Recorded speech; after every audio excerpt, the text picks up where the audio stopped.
Hey, welcome to Firescale Audiobooks. If you enjoy our audiobooks, please consider subscribing to the channel. Also, feel free to share your review in the comments section below.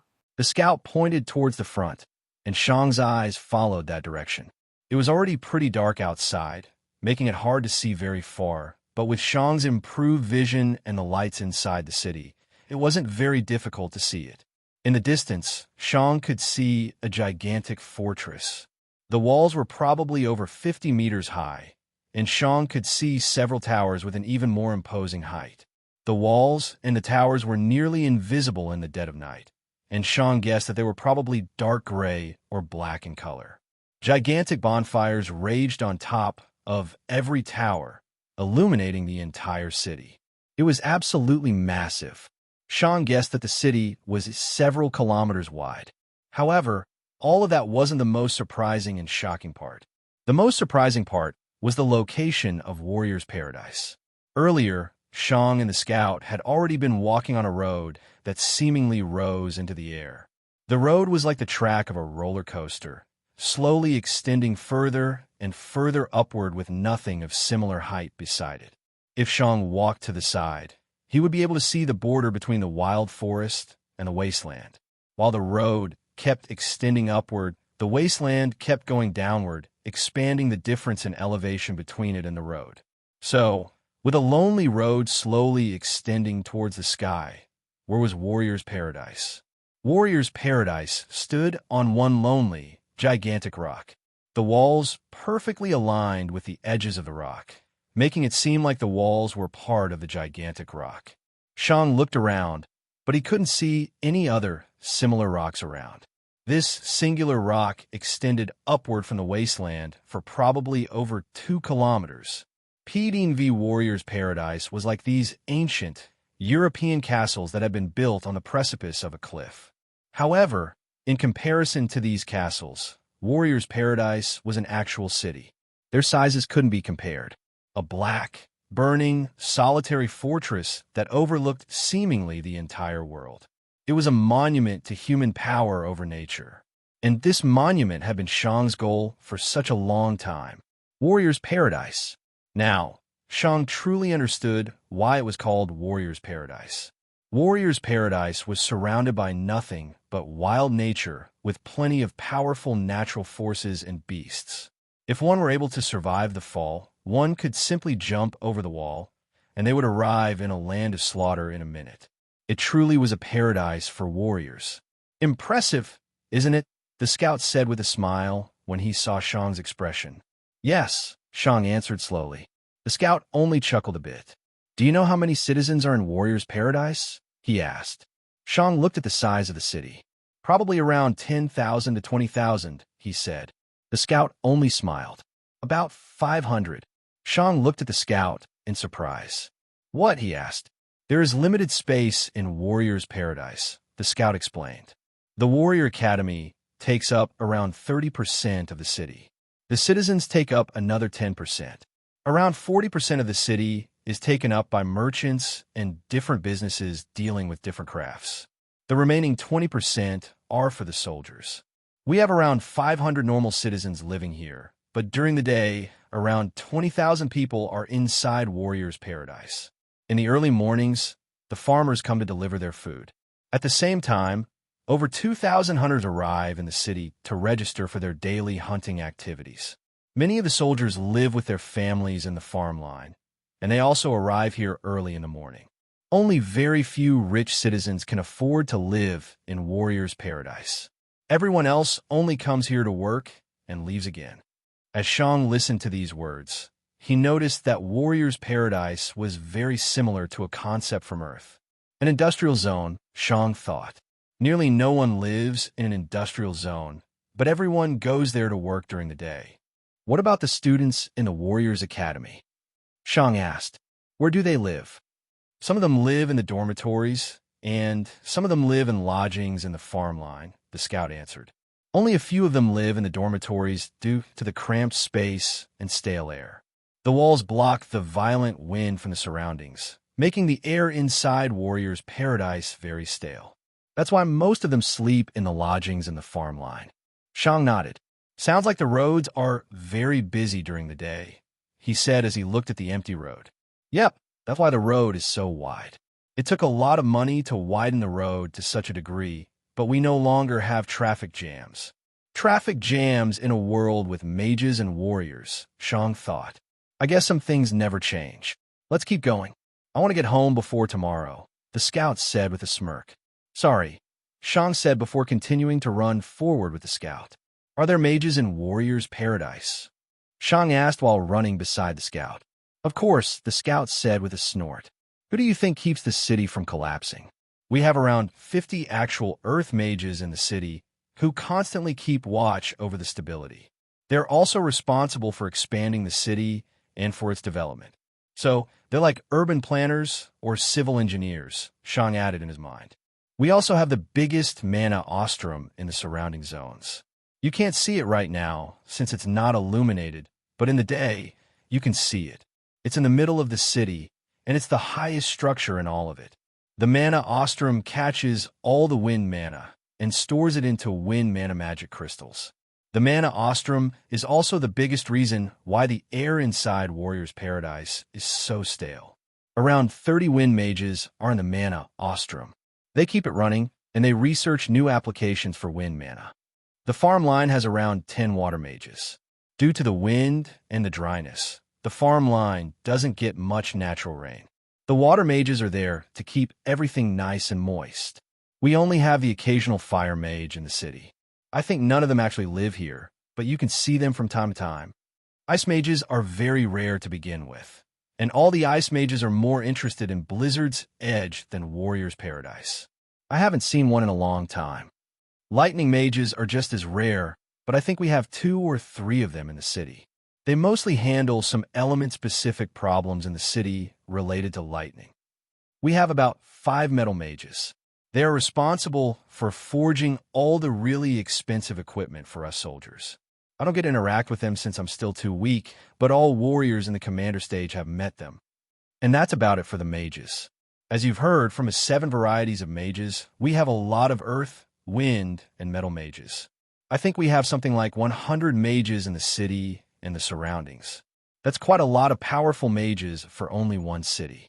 After all the mages I told you about are real mages, meaning ones that are equivalent to commander stage warriors. There are more apprentices and adepts walking around, but I didn't count them just now. Shang nodded. This was the first time Shang had actually heard about all the different attributes mages could have. Fire, earth, wind, water, ice, lightning, metal. These were the 7 attributes. At this moment, Shang looked at his left arm. Did he have an ice affinity? Probably not. After all, his left arm was acting very weirdly when unleashing ice mana. Water? No. Fire? No. Earth? No. Wind? No. Lightning? No. Metal? No. None of the affinities seemingly fit Shang. So, what kind of affinity did he have? The scout noticed that Shang became silent, but he didn't mind. He only wanted to get home and sleep. In comparison to a lot of other soldiers, the scout lived inside the barracks in Warrior's Paradise. The 2 of them kept ascending the lonely road until they reached the entrance to Warrior's Paradise. The 2 of them stopped before the absolutely gigantic, closed gates. Hey, John, open up, the scout shouted. Shang heard some shuffling coming from the other side of the gate, and a small slit opened. Oh, I thought you wouldn't come today, the guard behind the door, John said. I've met a traveler, and I showed him around. Took a bit longer than expected, the scout said, gesturing toward Shang. The eyes behind the slit moved to Shang. That late? He asked. Sorry, Shang said. Shang heard a groan coming from behind the gate. Creak. A small door built into the gigantic gate opened, and a guard in bronze armor stepped outside. Shang had seen several guards and soldiers from all the different cities and towns, and he had noticed that the lowest-ranked guards always had bronze-colored armor. However, just because the color was the same didn't mean that all the sets of armor were identical. The normal guard in the Central Wild had worn normal bronze. It was useful for battle, but it wasn't the greatest. However, these guards also hadn't been very powerful. They had been even weaker than Shang. Meanwhile, the guards on Blizzard's Edge, who had also worn bronze armor, had been far more powerful. Even though their armor had been colored bronze, Shang had noticed that their armor felt way harder and more powerful. And now, Shang was confronted with a third kind of bronze armor. John's armor felt about equally as powerful as the silver armor the commander in Blizzard's Edge had worn. On top of that, this guard gave Shang a feeling of mortal danger. This normal guard was far more powerful than Shang. Shang guessed that the guard was in the middle of the second realm, the general stage. He was about as powerful as the dogs in the farm line. Fine, John grumbled as he stepped out. Put away your coat. Show your weapons, equipment, and valuables. Then, John looked at the scout as he remembered something. By the way, William, have you searched him? No, William answered directly. John frowned. Why not? Because it wouldn't have made a difference, William said. If I searched him and I told you that everything's fine, you would have still searched him. So why should I? That's reckless, John said with annoyance. We need to check every unknown person. Otherwise, we'll put the city at risk. William slowly looked at Shang. Then, he looked at John with a raised eyebrow. They looked at each other for a while. Oomph, John grumbled as he averted his eyes. Fine, fine. You, put your stuff to the side. Shang slowly put away his cloak and put it on a prepared counter beside the gate. Then, he took out his sword and placed it on top of the cloak. Yet, before Shang pulled his hand away, he stopped. Shang looked at his sword with open eyes. He looked at his immaculate, black sword. Isn't there supposed to be a crack in the sword? Shang asked himself. I'm sure it got damaged in the battle against the frozen lake stag. Shang was sure that his sword had been damaged. Yet, he couldn't see any damage on his sword at this moment. It was like new. Hey, hurry up, John shouted with impatience. Shang got pulled out of his thoughts, and he also put his backpack on the counter. Lastly, he put the pouch of gold on the top. William and John both looked over with surprise when they heard the telltale sound of gold. William's eyebrows rose in surprise. Was all of that gold? John raised an eyebrow when he saw the sack of gold. Then he looked at Shang. You got proof of ownership? Shang pulled out the piece of paper that had been inside the sack of gold and handed it over. John looked at the piece of paper. Wait a second. Then he entered the city again and closed the door. Don't worry, William said from the side. For such sums, we have to get an adept to verify the integrity of the proof of ownership. When it comes to such sums of money, the proof of ownership is required to have a complex magic array on it. That makes it much harder to fake it. Shang nodded. Anyway, how did you make so much money? William asked. I killed a peak soldier stage frozen lake stag in Kaldu village, Shang explained. The villagers gave me a sled wagon full of ice wood as repayment, and I sold it to the mages in Blizzard's Edge. William let out an impressed whistle. Seems like you showed up at exactly the right moment. Shang nodded. Well, it wouldn't have made much of a difference. The village simply would have had a worse harvest next season. Pulling such a heavy sled wagon for such a long distance was probably quite annoying, William said. Shang nodded as his journey shot through his memories. His hit and run on the bandits. His encounter with that powerful spider. The beggar bandits. It sure wasn't easy. After around a minute, the door opened again, and John walked out.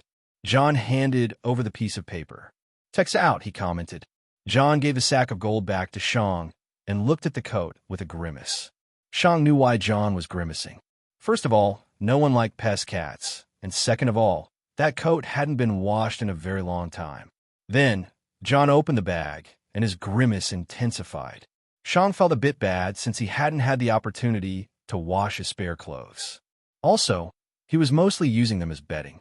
John rifled through the bag with a disgusted face and put it to the side after he was done. Lastly, John looked at the sword. He held it up and lightly knocked on it with one of his knuckles. Clink! The sword vibrated for a while, and a confused expression appeared on John's face. Then, he knocked another time on the sword. Then another time. In the end, he scratched the back of his head in confusion and put the sword to the side. What's the sword made out of? He asked. I don't know, Shang said. You don't know? John asked with a raised eyebrow. I don't know, Shang repeated. John frowned a bit, but after releasing a sigh, he pushed everything back to Shang. You can enter, he said. John opened the door and walked through it. William followed him, and Shang was the last one to walk through. Bang! The door was closed behind Shang, and John entered another door without saying goodbye. We probably woke him, William said with a smile from the side. Woke him? Isn't he supposed to be working? Shang asked. What is he supposed to do? William asked with a shrug. He's responsible for checking the visitors, and there aren't many visitors that late at night. We have far more guards than jobs in Warrior's Paradise. That's why everyone only has to do a bit of work. Anyway, William said as he stretched a bit with a yawn, I should go to the barracks and sleep. You can find the Warriors Academy at the west of Warrior's Paradise. It's surrounded by a huge, fancy fence. You can't miss it. They have a night shift too, so you don't have to wait until tomorrow. Shang nodded. Thank you a lot. You've explained a lot of things to me, and you've made everything easier. William only waved his hand dismissively. I'm a social person, and I enjoy showing people around. Also, it's my job to help people as a member of the city guards. Good night. Good night, Shang said with a slight polite bow. Now, Shang was alone again. Shang took a deep breath as he looked at the city around him. The buildings were tall, and there was little space between them. The roads were narrow, and many tiny alleys led to different parts of the city. When Shang saw these alleys, he got reminded of his home on Earth. The alleys specifically reminded him of his last moments on Earth. What surprised Shang were the sounds in the city. There were none. Shang couldn't hear insects, animals, or anything living. He could only occasionally hear some guards walking around. The streets were deserted. Luckily, the braziers on top of the towers illuminated the city enough so that Shang could see where he was going. Shang looked at one of the alleys to his right. At the moment, Shang was facing south, and William told him that the academy was to the west. Should I go through the alleys? Shang thought as he scratched his chin. In the end, Shang decided to continue to the south. He had lived in enough cities in his previous life to know how cities were built. If this city followed the concept of Earth cities, he knew it. Shang reached a big intersection in the middle of the city. There were big roads leading to all cardinal directions. Shang looked at the intersection, and he realized that this was probably a huge bazaar or marketplace during the day. Right now, no one could be seen here, but Shang saw many smaller stalls and shops with large windows. Shang followed the big road to the west. William said that the Warriors Academy took up a huge portion of Warriors Paradise, so it shouldn't be difficult to find it. After walking for a bit, Shang saw a huge fence made of shiny silver metal. In the middle of the road was a fancy gate with plenty of decorations. PDV when Shang saw the gate. His heart began to beat faster. This was it. This was the place where he would become more powerful. He had lived for over half a year in the wilderness, and Shang hadn't learned from any human warrior in this world. There had to be an incredible number of unimaginably powerful techniques in this world. This was where Shang would join the true rank of the warriors. The Warriors Academy. Shang looked at the grand gates for a while. Then, he took a deep breath and walked towards them. As Shang came closer, he saw someone sitting right beside the gate. It was a middle-aged man, probably in his 40s. What was he doing? Sleeping. He was sitting on a chair, and his entire body was just lazily splayed on the chair. Was this the night shift William was talking about? Shang looked at the sleeping person for a while with a complex expression. For some reason, this person didn't feel dangerous to him. However, Shang was certain that he couldn't trust his perception in this case. After all, this person was guarding the gates alone. Shang stopped a couple of meters away from the sleeping person with an awkward expression. Should he wake him? Well, he was supposed to be working. Excuse me, Shang said quietly. PDV the person didn't react. Excuse me, Shang said again as he stepped closer. The person still didn't react. Shang looked around at the dark city. He didn't want to wake the sleeping residents, so he couldn't just shout. Shang scratched his chin. That guy was probably a powerful warrior, and if Shang just stepped forward, the guy might be startled awake. Who knew what the guy would do when startled? The reflexes of a warrior were dangerous. Then, Shang got an idea. He stopped a couple of meters away. Then, he slightly moved his sword before moving it back into its original place. The person didn't react. Are you awake now? Shang asked. Shang saw the chest of the person expand as he took a deep breath. Then, he slowly sat up in his chair with a groan as he ruffled his hair. That was smart, boy. the man said with some annoyance. You were awake the entire time, right? Shang asked. The man sighed. Yeah, heard you since you walked closer. Simply didn't want to deal with you. Sorry, but it can't wait until tomorrow, Shang said. The guard let out another annoyed sigh as he stood up. Thanks to you. I'm fully awake now. Thanks a lot, he said sarcastically. I had to get your attention some way, Shang answered. What was the man talking about? Well, a seasoned warrior had a terrifying perception and terrifying reflexes. Someone talking to them or someone walking around might not wake them, but the silent sound of a moving weapon definitely would get their attention. Their mind would immediately go into full alert as soon as they heard that silent and deadly sound. What do you want? The man asked with annoyance. I want to join the academy, Shang said. The man looked with annoyance at Shang. There's still quite a few months until the next trials start. I want a special exam, Shang said. Got the gold. Shang took out his sack of gold and shook it a bit. The man raised an eyebrow. Okay, he said with a bit more interest. Xing. Suddenly, the man appeared right in front of Shang. Shang's hairs rose in an instant, and he pulled out his sword to block the sword coming for his head. Swish! Shang's block missed as the sword pulled back before they could hit each other. At the same time, Shang jumped backward, fully alert. Are you crazy? Both of them silently shouted in whispering voices simultaneously. Silence. Do you have any idea how loud two clashing swords are? The man shouted in a whispery voice. You would have woken the entire city. You were the one attacking me. Shang shouted back with a whispery voice. What was I supposed to do, just die?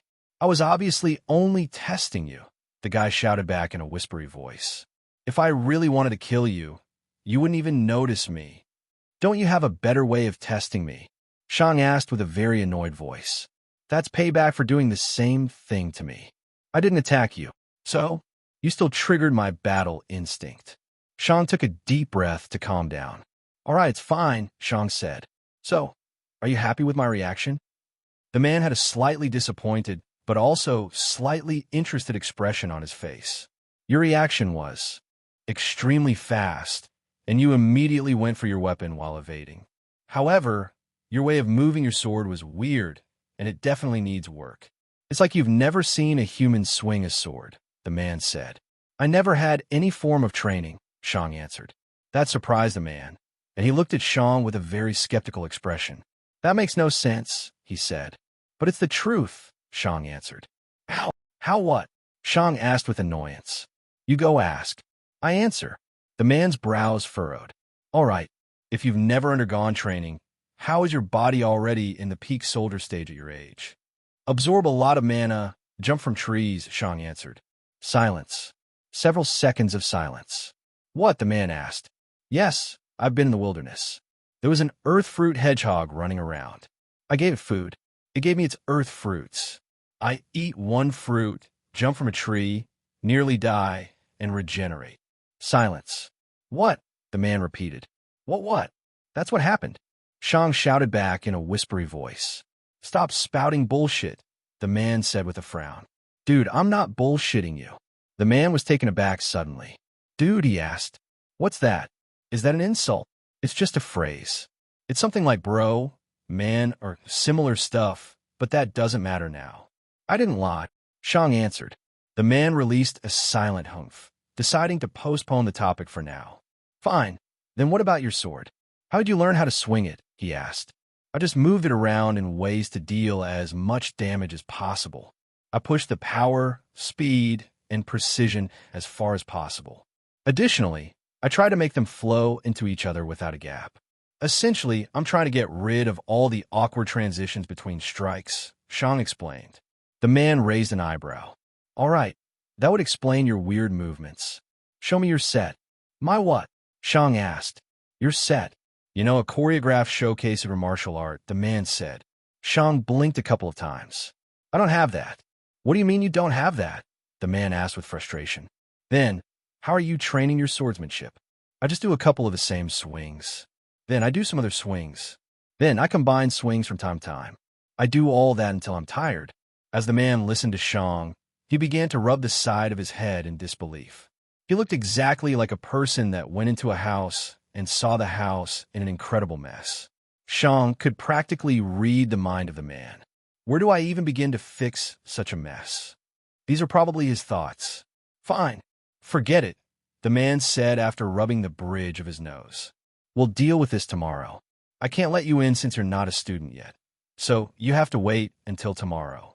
Fine, Shang said as his posture relaxed. Talking with this man had frustrated him quite a bit.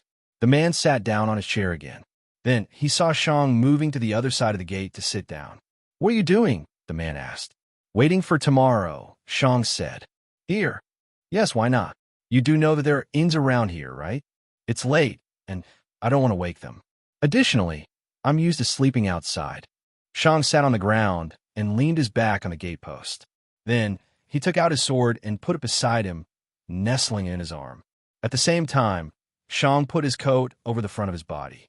The man scratched the side of his head awkwardly. Then he sighed. Plunk.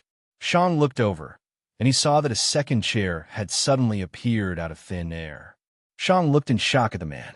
You have a Sparran? He asked. What? The man asked. No, I have a space ring. That's a Sparran, Shang answered. The man looked with a weird expression at Shang. No, it's just a space ring. Yes, but the Sparran is the gem on the space ring. Okay, but then why didn't you just call a space ring? Did you want to impress me with your vocabulary? The man asked with a snort. No, it was simply the first word that popped into my mind, Shang answered with annoyance. Who thinks of some sparring when looking at a space ring? Sparran, whatever. Take the chair. I can't look at you sitting on the ground. Shang looked at the chair with an awkward expression. No, thank you, he said. What? The man asked. I said, no, thank you, Shang repeated. Why no? The man asked. Because it's more comfortable on the floor. How is it more comfortable? Chairs are literally designed for humans to sit in, the man answered with annoyance. Well, I don't want it. I like the ground, Shang said back. Take it, the man said as he kicked the chair over. I don't want it, Shang said as he pushed the chair back again. Take it. I don't want to see you sitting on the ground, the man said with frustration, pushing the chair back to Shang. I don't want it, Shang said as he pushed it back. I don't care if you don't want it. I don't want to see someone sitting on the ground beside me. It's embarrassing. You look like a beggar. So? I don't care, Shang answered.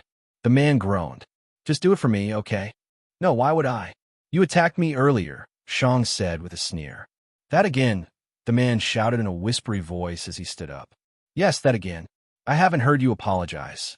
Why should I apologize? You woke me by pulling out your sword. Yeah, because you were sleeping on the job. This wouldn't be a quiet night. Wake up, the man said with an annoyed voice. It's time for our deal. Shang slowly opened his eyes with annoyance. The two of them had argued for way too long. In the end, they had come to a deal. Shang could sit on the ground for the night, but when people would begin to show up, he would sit on the chair. Shang stood up, pulled the chair over, and sat down. Was that so hard? The man asked. I can also just sit on the ground again, Shang answered with an even voice. Oomph. The man only snorted. In the next couple of minutes, Shang saw the sky slowly light up. The braziers had been put out a couple of minutes ago, and Shang heard the first faint noises of movement from the surrounding houses. PDV, it seemed like the 500 or so people directly living in the city had their houses adjacent to the academy. A couple minutes later, Shang saw the first people exit their houses. They walked with practiced ease to their destinations. Bakers and smiths, the man said. They have to wake up very early. MHM, Shang muttered. Some minutes later, the sky became bright enough that even a normal person could see in the streets. Due to the high elevation and the walls, the dawn couldn't be seen from within the city. Some more minutes later, more people began to exit their houses as they all walked in the direction of the city center. Those were probably all the merchants and other artisans. Suddenly, a loud horn echoed throughout the city, and Shang looked up. That's the signal that the gates are being opened, the man explained as he stood up. Then, he walked over to the gate and simply pushed it open. It wasn't locked. Shang asked, Why will we lock it? I'm here, after all, he said. The man stretched a bit as he fixed his clothing. He had to appear presentable to the students. Some minutes later, Shang heard the sound of a horde of people moving. And a couple of seconds later, Shang saw several youngsters and children walk towards the academy. Some of them were 10-year-old kids. Some are already adults. Some wore bronze uniforms. Some wore yellow uniforms. Some walked in groups. Some walked alone. However, one thing was the same for every student. They all wore at least one weapon on their person. Shang received plenty of different gazes from the passing students. Some of them looked with confusion at him, some with interest, and some with disgust. "Hello, teacher." "Good morning, teacher." "Finally done with work?" Many students greeted the middle-aged man beside the gate. The children were very polite, while the older ones were more casual. The teacher gave some polite and curt replies while the students passed him. "Quite popular, huh?" Sean commented. "Teach, they only respect my status," the man answered quietly, "but at least they respect something." "Do you want to start with that topic again?" Shang asked. "Umph." The man harumphed without saying anything more to Shang. Shang kept looking at the passing students. They just didn't end. In fact, the entire street was crowded with people. It was almost like a festival was taking place in the city. By now, the city had also become very noisy and loud. The number of guards on the walls had also multiplied by several times. Suddenly, Shang saw a shadow. The shadow of a person had just jumped from the wall right into the academy. "That's the dean," the teacher said when he noticed Shang's gaze. "He oversees the security of the city by night and leads the academy during the day." Shang's eyes widened in surprise. "Doesn't he need to sleep?" The teacher only snorted. "People on his level don't need to sleep any longer. Don't forget, the dean is the most powerful warrior in the entire world." That's when Shang remembered everything he had been told of the Warrior Academy. Right? The strongest warrior in the world stayed here. The only warrior that had ever managed to reach the fourth realm. The same realm as Duke Whirlwind. Shang felt a feeling of wonder when he realized that he had just caught a glimpse of the most powerful warrior in the entire world. It had only been a glimpse, but that glimpse had meant taking a glimpse at the current peak of physical fighting. After a couple of minutes, the flood of students slowly subsided. Yet, what replaced the students were the teachers. Shang saw several people in silver uniforms walking down the street, talking with each other. They didn't wear armor, but their uniforms were obviously designed to also be used in battle. They seemed light but powerful, hard but flexible. Some of the teachers were also talking with some older students. Obviously, the barrier between teacher and students wasn't as stringent when the student reached a certain age. After all, they were all adults at that point. Boom! Suddenly, a loud explosion came from the top of the city walls. Shang looked over in shock, and he saw a gigantic ballista on top of a wall. He saw several soldiers standing around it, all looking over the wall into the distance. Two of them wore silver armor, while the others wore bronze armor. The sound had obviously come from this ballista firing. A second later, the guards high-fived each other. "Sometimes, spear storks fly too close to the city," the teacher explained. "They are beasts in the third realm, the commander stage. We can't always send soldiers to hunt them down, so we kill as many as we can from the city." Third realm.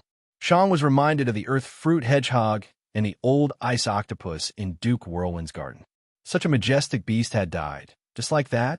At this moment, Shang finally realized what kind of place he had come to. The most powerful warrior in the world was here. Over 100 real mages were here. Who knew how many commander stage warriors were here? Beasts on the level of the earth fruit hedgehog were regularly killed by some random guards. The difference was just too vast. In Duke Whirlwind's garden, the earth fruit hedgehog might as well have counted as a god.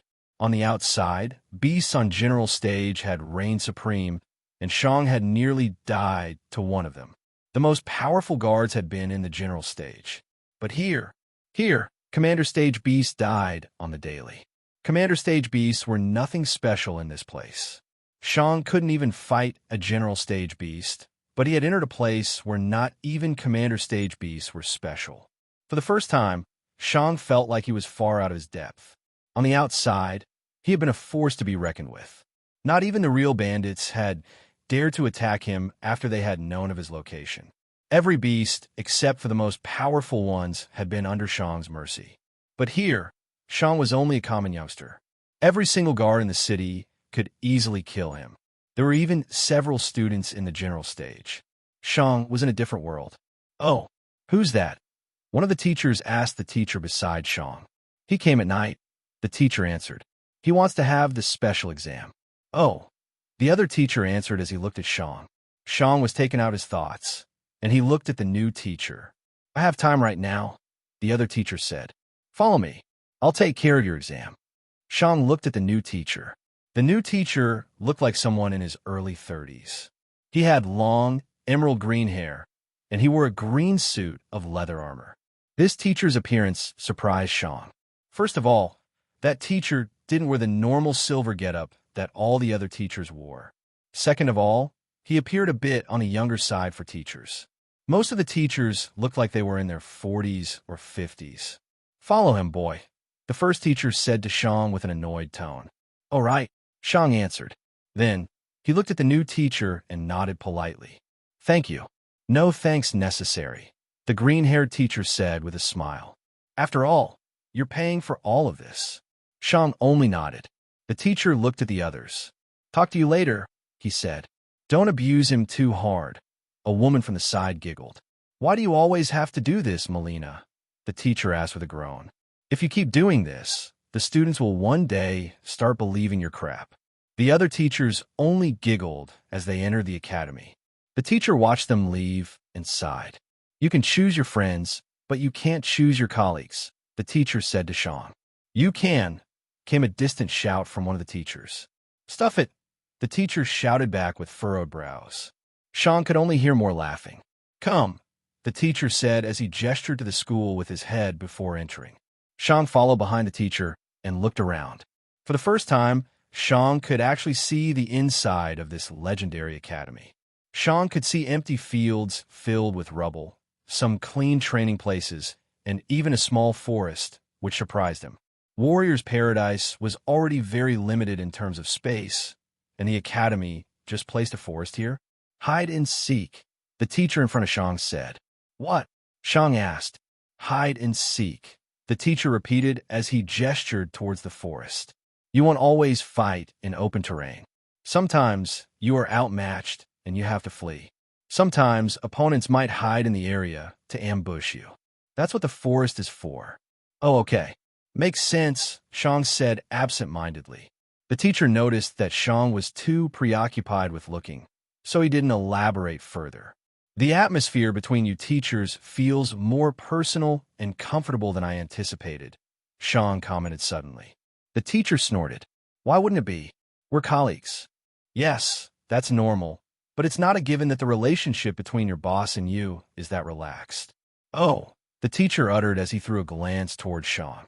What gave you that idea? You're not adhering to the obvious dress code, Shang answered. Additionally, one of the others shouted that you can choose your colleagues, hinting at personnel responsibility. Personnel responsibility? The teacher repeated with confusion while scratching his chin. That's an interesting word. I've never heard of it before, but I can take a good guess at its meaning. Anyway, quite impressive of you to see these details. It might seem obvious to you, but not everyone notices these things. A lot of people look at what I wear, and they think that I'm just some janitor or something. After all, my uniform isn't as lavish as the other teachers' uniforms, the teacher said with a chuckle.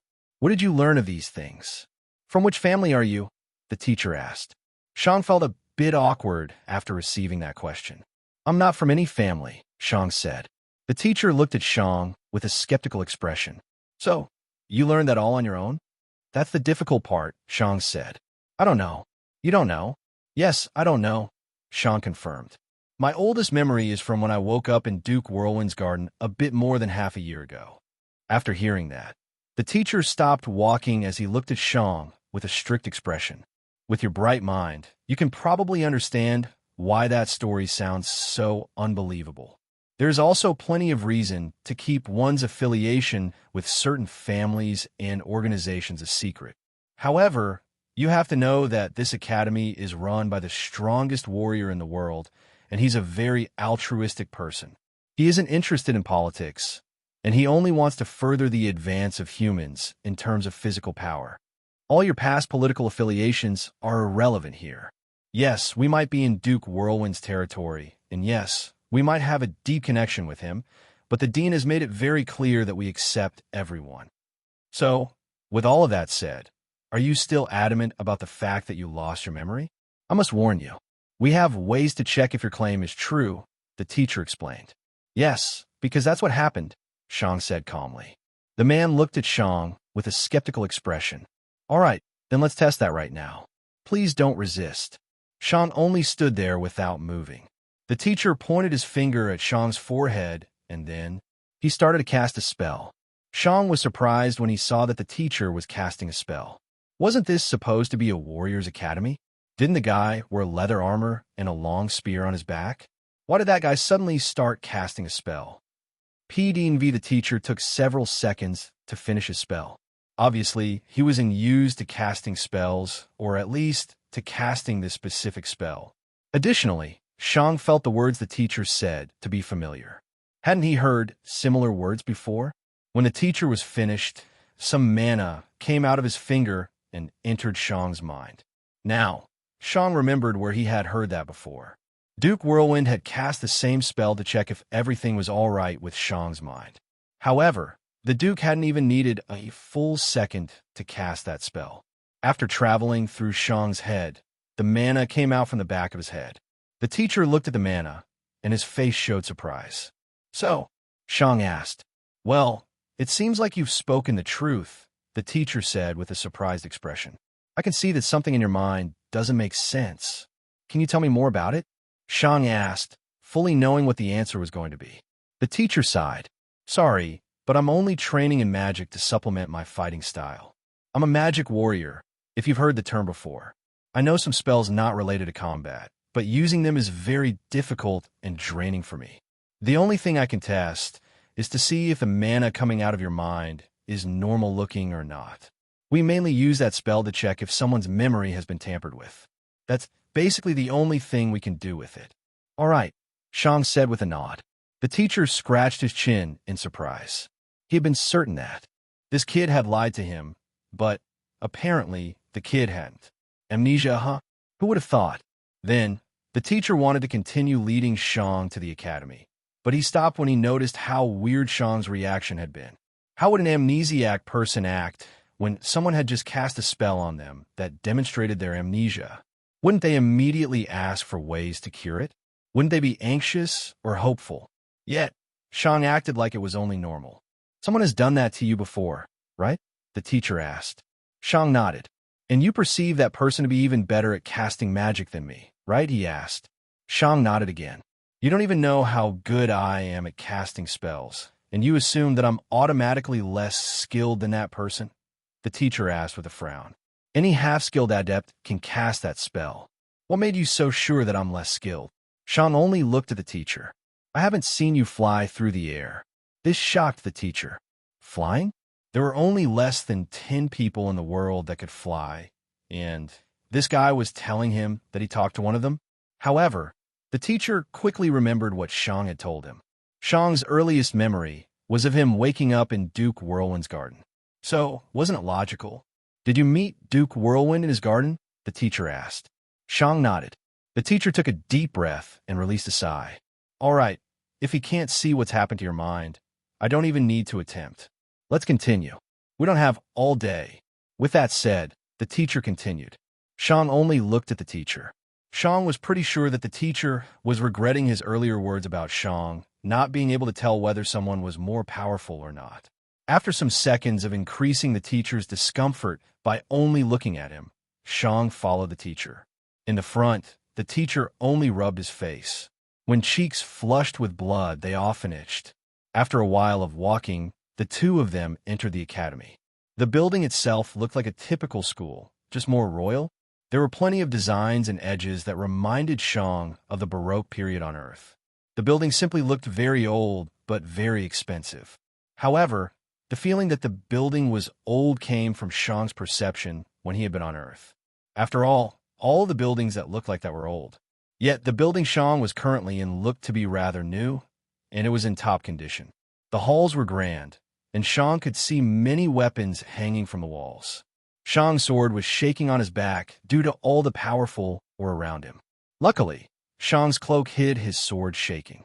Shang followed the teacher up some stairs, and, after going down a long corridor, the two entered a hall. The hall wasn't very big, but it also wasn't small. It was around 10 by 10 meters. A large table with a couple of chairs surrounding it was at the edge of the hall, making the layout of the hall a bit awkward. Having the table in the middle felt more natural. Take a seat. I'll call the two other people, the teacher explained as he took out a small crystal from his space ring. We need 3 people for an official exam. The teacher spoke a couple of words into his crystal and put it away again. After that, the teacher walked over to a drawer on the side and took out some papers. The teacher put the papers in front of Sean. You know how to read and write? He asked. For a second, Sean thought that this question was ridiculous, but he remembered that he was in a different world now. Being able to read and write probably wasn't common. PDV, I can, Sean said as he looked at the papers in front of him. Forms. I thought I got rid of all that bureaucracy when I left Earth, Sean thought with annoyance. A pen? Sean suddenly thought as he looked at the pen in his hand. Shouldn't I get a quill and inkwell? Sean looked with surprise at the pen.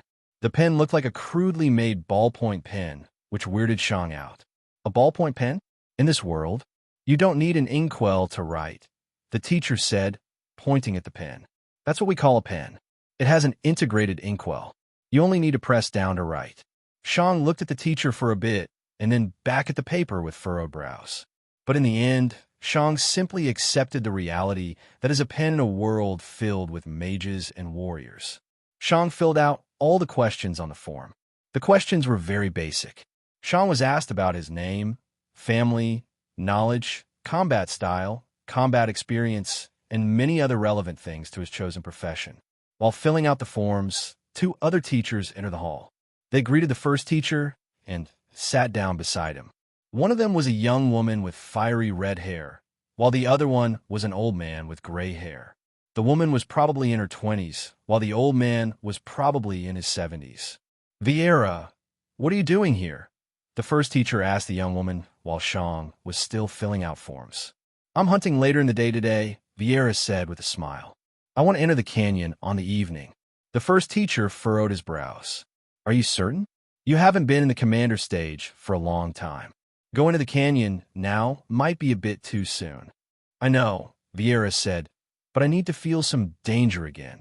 Hunting commander stage beasts at the edges of the wasteland isn't exciting anymore. I feel like I'm going to lose my battle instincts if I wait longer. The first teacher still looked with uncertainty at Vieira. Do you want me to accompany you as insurance? Soren, if you accompany me, there won't be any danger at all, Vieira said with a slight chuckle. That would defeat the entire purpose. Soren, the first teacher, only looked with a worried expression at Vieira. Well, if you're certain that you're doing the right thing, go ahead. Just tell me when you plan on being back. I don't want to worry for the entire night. Vieira only chuckled a bit. Ah, you're cute, Soren. Sometimes, I think you're my teacher, not my senior. While filling out his forms, Sean threw a covert glance at Soren and Vieira. Close physical contact initiated by her, higher voice, many chuckles, constant eye contact, compliments. She's either someone who enjoys toying with men, or she has the hots for him. Suddenly, Vieira shot a stern glance at Sean. What are you looking at? She asked with a dark voice. Sean looked Vieira in the eyes. You distracted me. Of course I'm going to look at the source of distraction, Sean said evenly before going back to filling out his form as if nothing had happened. Vieira was taken aback by Sean's words and tone.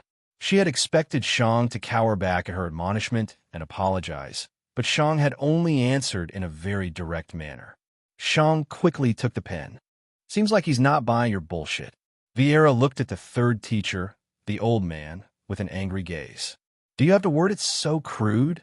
She asked with annoyance. The old man only laughed. You acted all flirtatious in front of him. Of course, he's not going to jump back after your outburst. He has seen your sweet side now, which makes your angry side not as ugly. Vieira's face became red at being called out. Mervin, stop saying random stuff. If there are rumors being spread on the school property tomorrow, it's your fault. Mervin only snorted. The rumors have been going around for months at this point.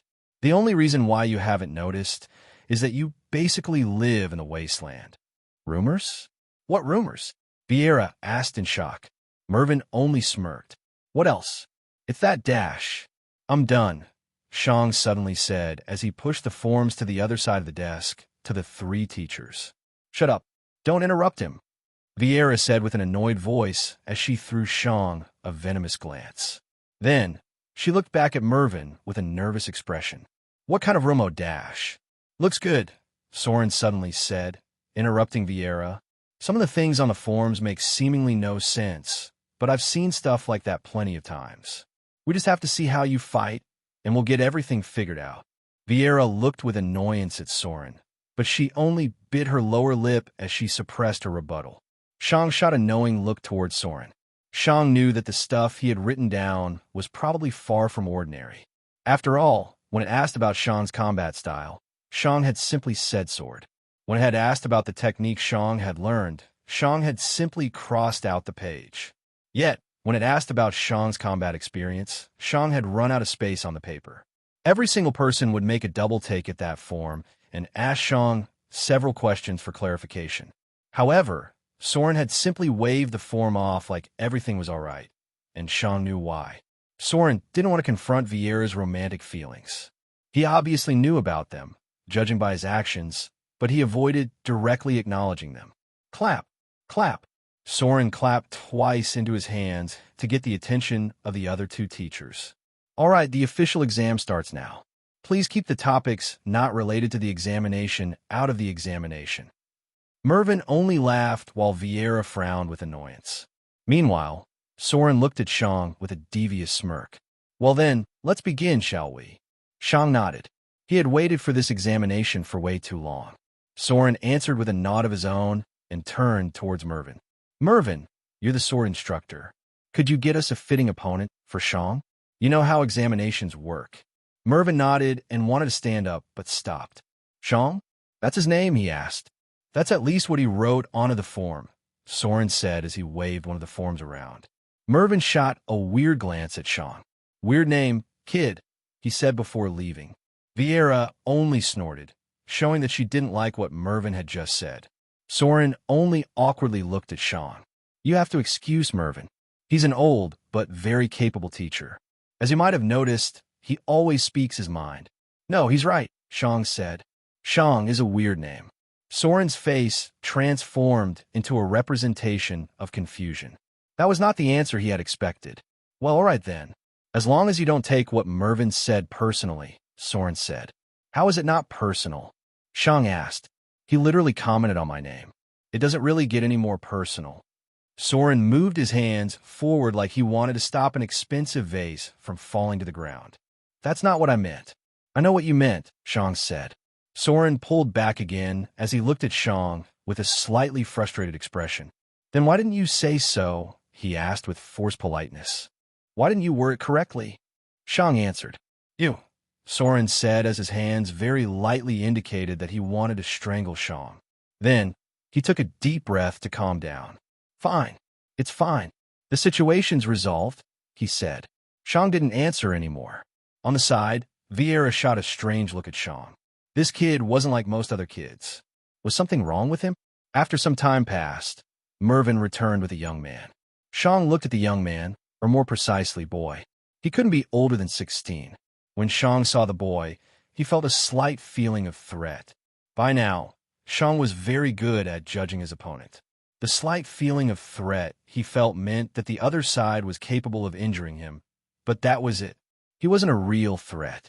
After all, even a pest cat had the capabilities to injure Shang. The young man looked at Shang with burning eyes. Two teachers and the vice dean were here. He had to prove his worth in front of them. This will be an exhibition match, Soren explained. You two will fight each other. Shang, this match won't decide if you can join our academy or not. It's simply there so we can get a better look at your fighting style. Please, you can fight over there, Soren said as he gestured to the empty half of the hall. So that's why the table's at the side, Shang thought. Shang walked over to one end of the hall as he looked at his opponent. Shang's opponent took out his sword. It was a one-handed sword focused on a mixture of speed and power. It wasn't as thin as a rapier, but it also wasn't very broad. CLK. The silent sound of something metallic moving could be heard from Shang, but none of the present people could see what Shang was doing. His sword had been hidden beneath his cloak the entire time. The teachers nodded when they saw that. Keeping one's weapon hidden made it harder for the opponent to prepare themselves. You can start whenever you want. This fight is not dash. Bang! The sound of Shang jumping forward with a lot of power reverberated throughout the hall, interrupting Soren's words. Shang's opponent hadn't been ready for Shang to suddenly attack, and he quickly lifted his sword to block. However, he didn't know from which direction Shang would strike. Shang's sword was still hidden behind his cloak. As Shang approached, his opponent quickly changed his block to a chop. In the academy, he had learned that the only option was to attack when one couldn't find a proper defense. Shang saw the sword swing towards him, but he had already known that would happen. Shang wasn't arrogant. He knew exactly that his opponent knew more about how to wield a sword than him. So, entering a sword battle with him would be stupid. Shang saw the sword swing down. Shang put all his power into his sword arm and directly targeted the opponent's sword. Bang! The two swords hit each other, creating sparks as they bounced away. Shing! However, Shang's sword immediately shot into the ground. Shang had blocked a chop coming from above, but instead of pulling his sword back into a combat stance, Shang let go of his sword. The opponent put all of his power into recovering his sword, leaving him open. Meanwhile, Shang wasn't blown back since he had let go of the source of pushback. Pulling off such a maneuver took a lot of practice, but Shang had had enough practice. At the moment, Shang's opponent was out of balance as he tried to pull his sword back. Bang! Shang's shoulder rammed into his opponent's torso, taking the air out of his lungs. Shang pushed his opponent over and fell on top of him. Then, Shang moved around his opponent's body with practiced ease. CRK. The young man shouted in pain as Shang violently kicked the sword away, breaking at least one finger in the process. Then, Shang used the opening to get behind the opponent. Lastly, Shang put his arms around his opponent's neck and head in a sleeper hold, simultaneously pulling him away from his sword. The young man's mouth opened in pain and terror as he tried to resist. Yet, as more time passed, he began to see stars until he only saw black. When Shang saw that his opponent had gone limp, he let go, making sure that the man wouldn't hit his head on the ground. Then, Shang stood up and cracked his neck. After that, Shang looked at the teachers. The teachers only looked with open mouths at Shang. P. V. Soren looked through the forms again to make sure that he hadn't misread. Combat style? Sword. No, it definitely said sword there. Some seconds later, the young man on the ground groaned as he slowly regained consciousness. Right now, the young man's mind was filled with nothing but confusion. What had happened? Why was he here? And then, he looked with shock at his right hand and the two broken fingers on it. Suddenly, everything came back to him, and he looked at Shang, who stood in the middle of the hall right now. I was told this would be a sword fight, the young man shouted with a voice filled with a mixture of panic, pain, and anger. Shang threw the young man a short glance. Interesting. He's more concerned with how I fought than his broken fingers. I guess injuries are pretty normal in the academy. Meanwhile, the teachers only looked at each other with uncertainty. This wasn't what they had expected. Soren looked at the forms again and then at Shang. Sword, yes? He asked. Shang nodded. Soren took a deep breath to calm down. Then why didn't you use your sword? He asked. I did, Shang answered. Without it, I couldn't have created an opening. This is not what I meant, Soren said with a frustrated voice. You use a sword, yes, but you didn't use it to win. Yes, I did, Shang answered. Without it, I couldn't have created an opening. Soren's right eyelid twitched as Mervyn began laughing. He did use a sword to win, Mervyn commented from the side with a smirk. Soren threw a threatening look at Mervyn, but Mervyn didn't care. Why didn't you use your sword the entire time? Don't you know that throwing your weapon away is basically suicide in a battle? Soren asked with furrowed brows. How is it suicide when I won? Shang asked. There could have been other opponents around, and after you took down your current opponent, you might not have the time to retrieve your sword, Soren said. But there aren't any other opponents, Shang said matter-of-factly. The only other people in this room are you three, and if you three decide to attack me, having my sword wouldn't make a difference. Yes, but what if dash? But there isn't, Shang answered. You don't know what I would have said. Soren answered with a seething tone. Doesn't matter, Shang said. You started your sentence with what if, which means that it isn't something that has happened. Soren sucked in a violent breath of air through his nose. All right, fine. So, why didn't you use your sword till the very end? He said with suppressed rage. Because that's stupid, Shang answered. This was not the answer Soren had expected, and he looked at Shang with a confused expression. Why, was all he asked. Because he's had tutoring on how to fight with a sword while I hadn't, Shang said, pointing at the young man, who had stood up by now. He's obviously better at using a sword than me. I was in a disadvantageous position, so I moved the fight into a favorable position for me. Mervyn broke out into laughter as Soren lifted his hands. He angrily formed them in a fist before opening them again. It was like he imagined how it felt to strangle Shang. Then, Soren relaxed as he let out a long sigh. That was the point, he said. Shang lifted an eyebrow in a skeptical expression. That was the entire point, Soren repeated. This exhibition match was supposed to show you what proper teachings can accomplish. This match was supposed to teach you something. Why didn't you say so earlier? Shang asked with an annoyed expression. I wouldn't have done that if I had known the goal of the exhibition match. Soren's eyelid twitched again. I was going to, but you attacked before I could tell you. But you said that we can begin whenever we want, Shang answered. Yes, Soren shouted back. But it's normal to wait until the introductions and the explanation regarding the fight were finished. Then why didn't you say that we could begin whenever we want at the end of your explanation? Shang asked. You foo dash, Soren said before catching himself. Mervyn only broke out into more laughter. Soren completely ignored Mervyn at this point. Soren took another deep breath to calm down. Shang, listen, he said calmly. We're trying to help you. We're trying to teach you something. We are not your enemies, and you don't have to be so uncooperative. We are all on the same side. Uncooperative, Shang repeated with furrowed brows. You told me what I should do, and I've done what you said. What is uncooperative about that? It is common courtesy to wait until everything's clear, Soren said with slightly narrowed eyes. And how am I supposed to know that? Shang asked. Soren's expression transformed into a very skeptical one. Because it's common courtesy. People commonly know about it, he said. Okay, cool. And how long have I been amongst humans? Shang asked. Soren's eyes widened as realization struck.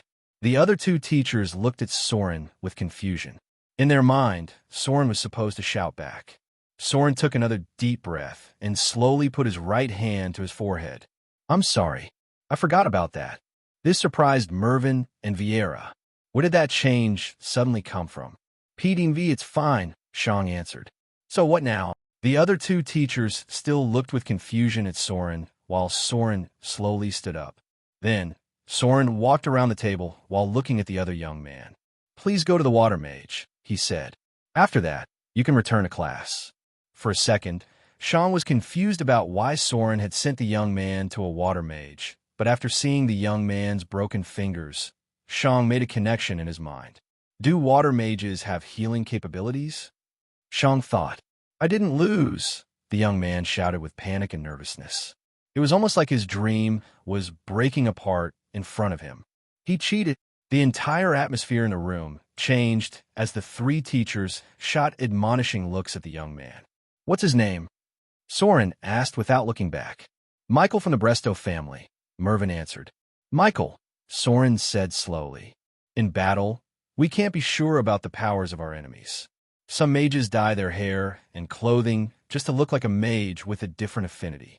Sometimes some warriors walk around with a gigantic halberd on their backs when their real weapon is a hidden dagger in their sleeve. When you enter a battle, you have to keep in mind what your opponent can use to hurt you.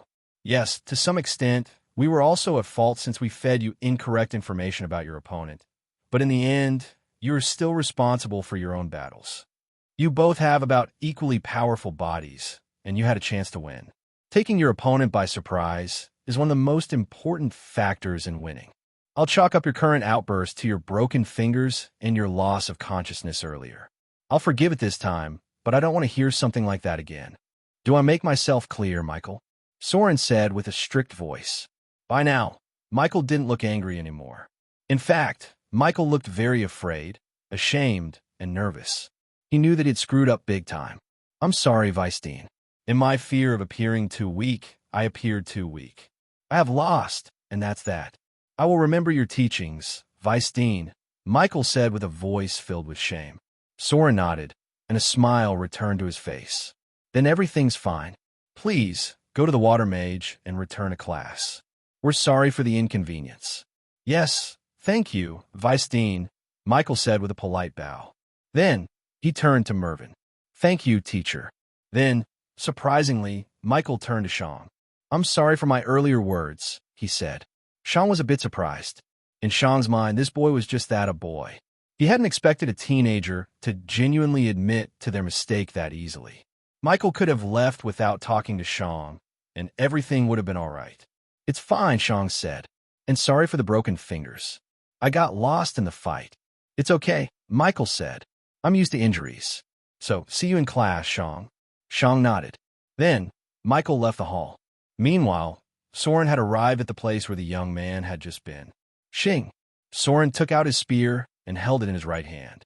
As soon as Soren took out his spear, it was like Shang was assaulted with an apocalyptic pressure. It was like a gigantic dragon had just looked into Shang's eyes. I will reduce my power to the mid-soldier stage. 2 levels below you, Soren said. Shing! Soren pointed his spear at Shang. How about I show you what you can do with proper training? Breathing became difficult for Shang. Even though the person in front of him wasn't showing any killing intent, Shang could still feel the sheer power behind him. However, it wasn't only his power. There was also a certain confidence or willpower inside him. Shang felt like there was no sense in resisting. It was like his own motivation was suppressed by the sheer pressure of his opponent. But Shang wasn't a mere teenager. Shang had gone through a lot of training, and he had also fought on the world stage on Earth. The pressure he had felt back then was even more oppressive than the pressure he was feeling right now. How? Were his old opponents stronger than the Vice Dean, Soren? Of course not. The circumstances and eventual repercussions were different. If Shang had lost his fights on Earth, his life would have been ruined. He had trained for months on end to succeed in only a single fight, and that fight would decide Shang's entire future. But this fight? Nothing would happen. This was not a fight that would decide his future, but a fight that would teach Shang something. Winning or losing made no difference. So, even when the opponent was the most powerful opponent Shang had ever had, losing wasn't bad. It was expected. P-Dean V. Shang slowly took out his sword again, and he looked at Soren. You said I can attack with the intention to kill, right? He asked. You can, Soren answered with a slight nod as he readied his spear. Bang! Then, Soren suddenly charged forward, taking Shang by surprise. Shang had expected that Soren would simply block all of Shang's offenses and teach him. But now he was attacking him. For a moment, it became difficult for Shang to react, but he had an advantage that allowed him to react in time. His body. Soren had said that he would make himself 2 levels weaker than Shang, and he had done so. Soren's speed was more than manageable for Shang, and that was the only reason why Shang was able to react in time. Soren's spear directly went for Shang's head, and it became bigger and bigger in Shang's vision. Shang quickly shot his sword upwards. His plan was to throw the spear to the side with all his power. Since he had a more powerful body at the moment, he could ruin the balance of his opponent by striking the weapon. Whoosh! Yet, Shang's sword missed. Soren only smiled as he slightly pulled his spear back. That was when Shang realized that Soren had already planned this beforehand. Soren wasn't using more power than he was allowed, and he hadn't stopped his spear in a reactionary sense. It had been planned from the very beginning. Suddenly, the head of the spear angled downward, the spear bending in the process. In that short moment, Shang realized what had happened. Soren had pushed his spear forward at an angle, but before Shang had even decided to block it, Soren had pushed the butt of his spear to the side. The wooden shaft of the spear was very bendy, and the rotation of the actual spear took some time to reach the tip. At this very moment, the butt of the spear was pointing towards Shang's torso, while the tip of the spear was slightly pointing to the side. Soren didn't even need to continue pushing. The sheer force of the bent spear would shoot forward as the spear became straight again, catapulting the head of the spear into Shang's abdomen. Shang couldn't get either of his arms to intercept the spear. Yes, Shang had a more powerful body, and he was definitely also faster, but he hadn't been interrupted by his opponent, but by himself. Shang had wanted to stun his opponent by using all his power to throw the spear to the side. Because of that, Shang had to fight against his own power to regain his balance, not his opponent's power. Shang couldn't block the head of the spear. Yet, Shang's eyes narrowed as his instincts took over. These weren't the instincts of an MMA fighter, but the instincts of someone that had lived in the wilderness for months, fighting powerful beasts all the time. Bang! Shang was thrown to the side. However, the eyes of Soren, Vieira, and Mervyn widened in surprise.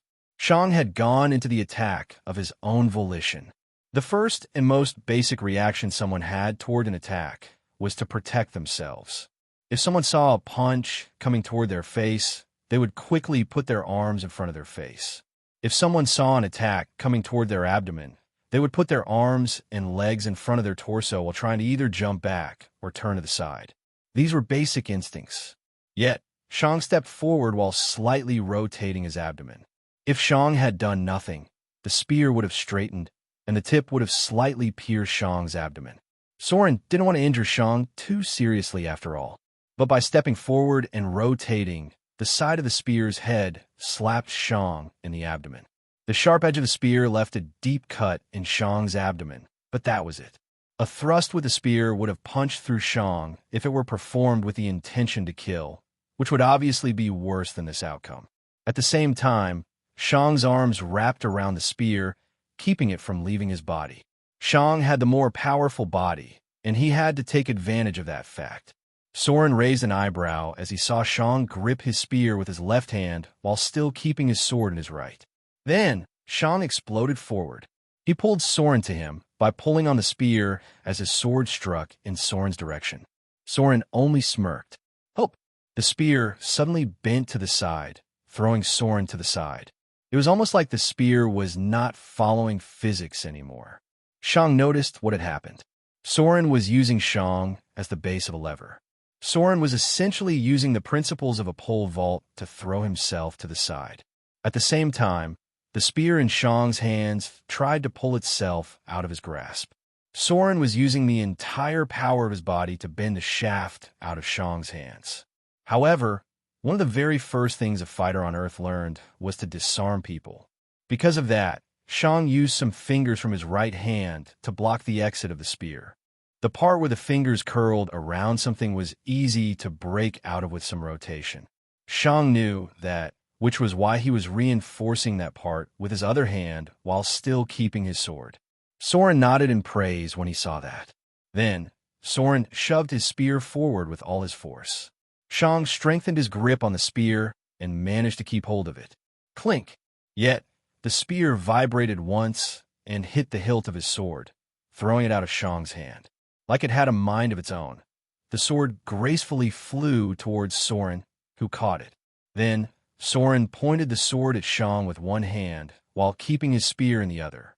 Silence. For a moment, Shang looked with cold eyes at his sword. He knew that his own sword couldn't injure him.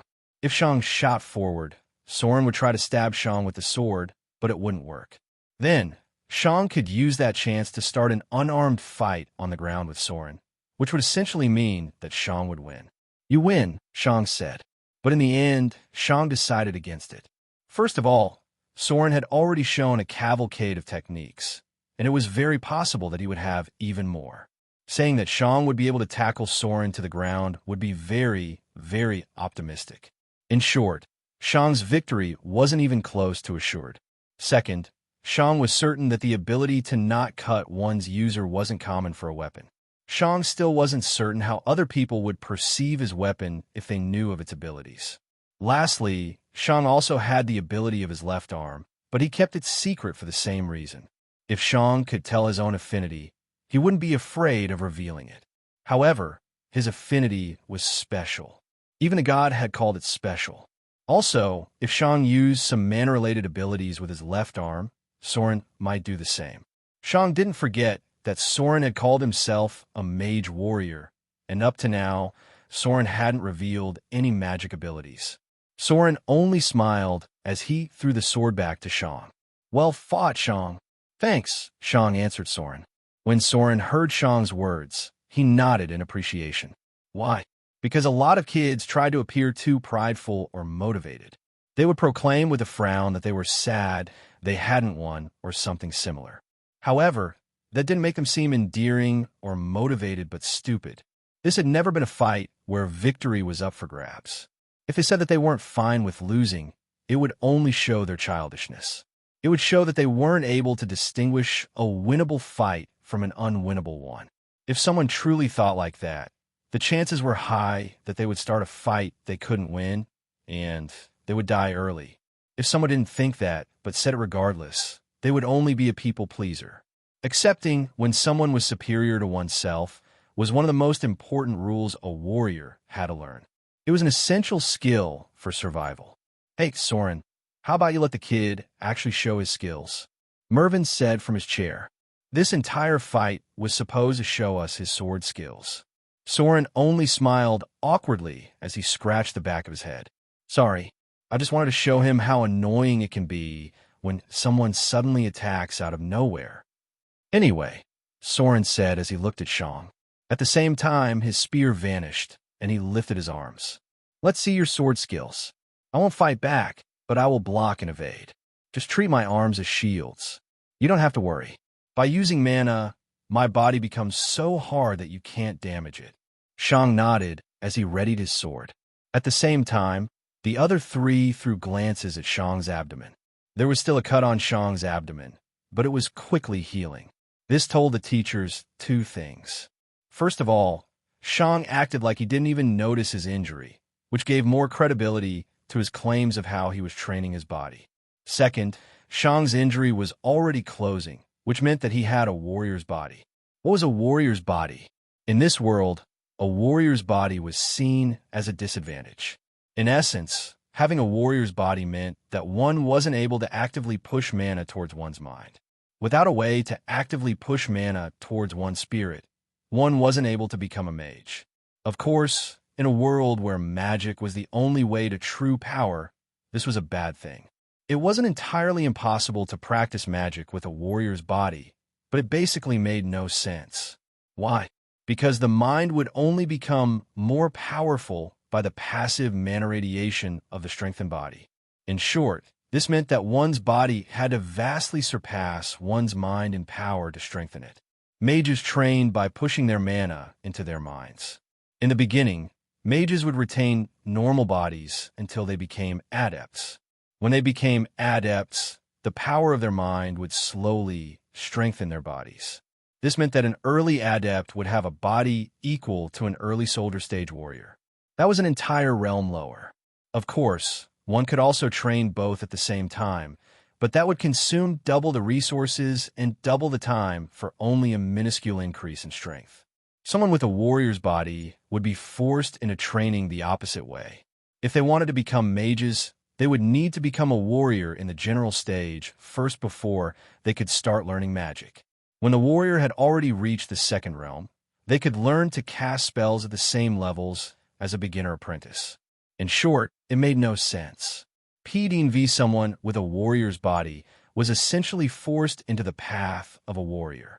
However, having a warrior's body wasn't only a bad thing.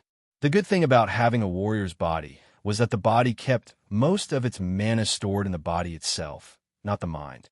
This gave the person with the warrior's body a faster rate of regeneration. How many people had a warrior's body? Around 2% of the students in the academy. It was a bit more common outside the academy, since a lot of peasants were peasants because they couldn't practice magic. But of course, the academy still preferred students that had a warrior's body. After all, this was an academy for warriors. While the watchers were taking note of Shang's injury, Shang began to unleash a relentless offense on Soren. Shang shot forward and quickly unleashed a slash, which was blocked by Soren's arm. Bang! Bang! Bang! Shang attacked more and more times as Soren jumped around the room to keep Shang on his toes. Soren was even jumping on the table, the backs of chairs, and other furniture. Shang obviously jumped after him every single time, also using the environment to his advantage. Surprisingly, no furniture got damaged. One would think that with Shang's instincts and offensive, he would destroy the furniture. After all, it wasn't his style to hold himself back. And that was true. He wasn't holding himself back. So, why was the furniture not damaged? Control. A good warrior had to realize when they had to stop their attack and adapt. If the enemy didn't evade, a good warrior wouldn't hit the surroundings. Their attacks would hit the enemy. If the enemy evaded, it made no sense to continue the attack, which would result in Shang not hitting the furniture. Only someone that wasn't able to take in their surroundings and adapt to them would mindlessly continue attacking when they couldn't hit the enemy. When the other two teachers saw that, they nodded in appreciation again. Up to now, Shang had shown extraordinary habits and battle instincts. These were the habits of someone that had been in many real fights in their life. However, they had also noticed some glaring flaws in Shang's style of battle, which showed that Shang hadn't truly fought humans before and that he hadn't been in a truly chaotic battle before. They suspected that Shang had only fought beasts in one-on-one duels before. Soren decided that they had seen enough to make a judgment, but he still wanted to show Shang one of his glaring flaws. Soren stopped in front of column. Shang attacked Soren, and Soren blocked the attack with his left forearm. Then, Soren lightly stepped to the side. Shang wanted to charge after him. Bang! Suddenly, Shang's vision warped violently as white stars sprung up everywhere. Out of reflex, Shang jumped backward but fell over. One of his hands went to his head. Shang felt blood coming from his head. Shang looked at the place where he had just been and saw a thick vase made of stone rolling to the side, a bloody spot on it. When Shang had attacked Soren near the column, Soren's foot had slightly shaken the column. The vase above the column tipped over, and it fell on Shang's head. That thing was hard and heavy. This was one of Shang's glaring flaws. The enemy fully consumed his vision and mind, making him blind to his surroundings. Shang could still see how his enemy interacted with the surroundings, and he could also use the surroundings to his advantage. But that only included the surroundings immediately involved in the battle. Shang wasn't paying attention to anything else, and he wasn't thinking about checking his surroundings from time to time or listening to the noises. If Shang had been paying attention, he could have heard the column behind Soren shake. Sadly, his vision had been consumed by Soren. "All right," Soren said with a smile. "That should be enough. Want to hear your evaluation?" "Yes," Shang answered as he slowly stood up. Shang had always wanted an evaluation from a neutral party. After all, he could evaluate himself only to a certain degree. And on top of that, Shang had already been given some feedback just now. His head wound was proof of that. I didn't notice such a huge vase coming towards my head. Now that I think back, I can remember hearing the column shake, but I simply filtered it out as irrelevant information. I guess that's the Vice Dean's way of showing me that I ignored my surroundings. I can get why that is a bad habit on a battlefield. "All right," Soren said as he sat back down in his chair. "Then, let's talk about your sword techniques first." "Mervin?" Soren asked as he looked at the older man beside him. Mervin nodded and looked at Shang. "Horrible." Silence. Shang was waiting for more, but nothing more came. "Could you elaborate?" Shang asked. "Your movements are fast, but that's it," Mervin answered. "You plan your next strike very well, and you unleash your strike with quite some speed, but there is no after. You fight like you only think about the current strike, and not the one after that or the one after that. When something goes wrong with your current attack, you hesitate and pause for a moment, because you're unsure about what you should do next. In essence, you're planning your attack only when it's already time to unleash it, not beforehand. PDV. Another thing is that your attacks have no nuance. Your attacks are all very straightforward and honest. What the enemies see is what they get. You don't use feints, and you don't use your sword to manipulate the enemy's perception. Lastly, your only goal in attacking your opponent is to kill them. However, that is the end goal, and it can't always be achieved with one strike. Oftentimes, you have to achieve multiple sub-goals in order to finally take your enemy's life. Then, Mervin stood up and walked past the table. The other two smiled a bit when they saw him get up of his own volition. Obviously, the youngster had woken up Mervin's teacher instincts. Mervin took out his sword and held it in front of him as he looked at Shang. "Can you take me out with one attack if I had your physical power?" he asked. Shang looked at Mervin. "No," he quickly answered. Mervin's sword perfectly isolated him from everything in front of him. At first glance, he didn't seem to hold his sword in any special way, but Shang felt like Mervin's defense was impenetrable. Why not? Mervin asked. Because of your sword, Shang answered. Can you get rid of my sword? Mervin asked. Difficult, Shang answered. So what would you need to do? Shang's brows furrowed. I would need to keep attacking you and shake your balance until I get the chance to either directly strike you or get rid of your weapon. Mervin nodded. Correct, he answered. I notice that you realize these things rather quickly in a fight, but you don't realize them immediately.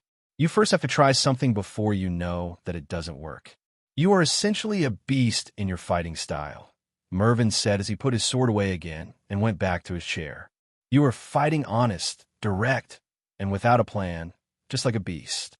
The good thing with that style is that many enemies might become overwhelmed by your sheer killing intent.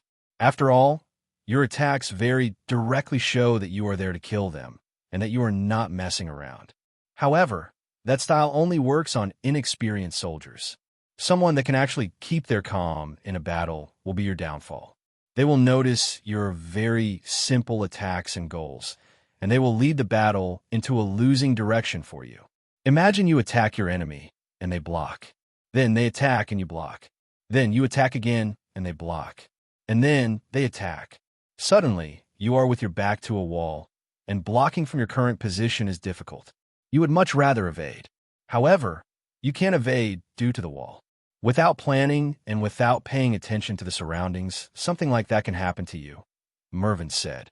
The enemy follows their plan, and they will push you into an unfavorable position. As a warrior, you have to be able to see these things and plan around them. You fight like a beast, but you are a human. You are not using our strongest weapon, which is our superior mind. Nearly all of these things can be easily fixed by learning a couple of sword techniques. After all, these techniques are specifically created to avoid such situations. There are attacks that are perfect to use if you feel pressured. There are attacks that are perfectly suited to pressure your opponent. By comprehending all these techniques, you will subconsciously already plan against your opponent. But as it stands right now, your sword techniques are only fit for slaughtering beasts, not humans, and a warrior that can't fight humans is a warrior that won't live for very long. After that sentence, Mervin became silent. Shang listened intently to Mervin's barrage of words with burning eyes. Yes, this was what he was here for. Feedback, teachings. Mervin was completely right in everything that he said. Shang hadn't truly fought a powerful human yet, but Shang could very well imagine how such a fight would go down. It would probably go down exactly as Mervin predicted. Humans were using many tricky techniques that Shang wasn't used to handling. A good example was Soren's swing with his spear. Soren had seemingly attacked Shang's face, and Shang had reacted. Yet, Soren had actually attacked Shang's torso. One had to remember that Soren had made his body 2 levels weaker than Shang. This meant that Shang was much faster than Soren in this situation. The most impressive part was that this strike wasn't even very hard to pull off. Shang could imagine such a strike to be a basic technique of a spear user. It wasn't some heavenly technique that one could only comprehend after having been a warrior for decades. It was a simple application of a weapon, and if it were an actual battle, Shang would have been in life-threatening danger. By whom? By someone 2 levels below him. Why? Because Shang hadn't fought humans yet, and because he hadn't learned from humans yet. Thank you for your teachings, Shang said with respect as he slightly bowed in respect. Mervin only snorted. Don't mention it. I just couldn't watch someone fight this atrociously. Then, Soren looked at Shang. Are you fine with that feedback? He asked with a smile. Shang nodded. Yes, just these few words have highlighted many of my mistakes and bad habits. Soren nodded. It's good that you have such a mindset. Honestly, it's rather rare to see someone have such a mature mindset at your age. Soren chuckled a bit. It's almost like you're already in your 20s. Shang didn't answer. Anyway, let's talk about your mentality, Soren said. Soren paused a bit. Your instincts are terrifyingly good for someone of your age, Soren said. Shang nodded. In our fight, when you suddenly noticed my spear coming towards you, You immediately found a creative way to mitigate the damage. You obviously haven't seen the attack coming, and you certainly have been surprised by it. I saw it in your face. However, out of pure instinct, you managed to find a quick and good solution to your predicament. At that moment, you didn't have the time to think of a plan because you were lacking time, but by acting on your instincts, you managed to find a solution in that tiny moment. Such battle instincts can't be taught. They can only be built by going through several genuine, life-threatening battles. Those are the instincts of a seasoned warrior, and they're the most important thing for any warrior. However, relying upon instincts should be the last thing you should do, Soren explained. You should only rely on your instincts when your planning no longer works, and you can only rely on them when you literally have no time to plan. You could say that the instincts are a last, life-saving measure. They are essentially your very last defense. However, if you need to rely on your instincts, it means you're already in a losing position. After all, if you weren't in a very disadvantageous position, you would have time to plan your attacks, which means not relying on your instincts. But the good thing is that you are good in something that we can't teach, which gives you a major edge over the other students. Soren took the papers in front of him and straightened them out into one pile, showing that he no longer planned on writing more down. In summary, you are an uncut diamond, Soren said with a smile. You're not good in the things we can teach, but you're very good in the things we can't teach. If we teach you everything we can teach you, you'll be good at literally everything. That's our evaluation. Sean looked at Soren. So, am I accepted? He asked. P. Dean V. Soren only smiled. There are two more things we need to verify, but if you have been honest, those will only be a formality. Shang nodded. Which things? First of all, I need to test the quality of your body, Soren said as he stood up again and walked around the table. He approached Shang. Just continue standing there. It might be a bit uncomfortable, but bear with me. Soren put his left arm on Shang's shoulder while his right arm pressed on multiple spots on Shang's torso. Shang was reminded of the routine doctor appointments on Earth. When he complained about trouble in his intestines, the doctors also pressed down on his abdomen in a similar manner. Shang didn't feel anything when Soren pressed onto his abdomen. Soren nodded in appreciation. Then, Soren went to the sides of Shang's abdomen and pressed on his kidneys and liver. Shang didn't show any reaction, and Soren nodded again. Next, Soren checked Shang's stomach and lungs. There are also no issues there. Vieira and Mervyn threw some surprised glances at each other. Arg! Shang suddenly groaned as his vision blurred for a bit. Just as I've thought, Soren said with a smile after pulling his hands back.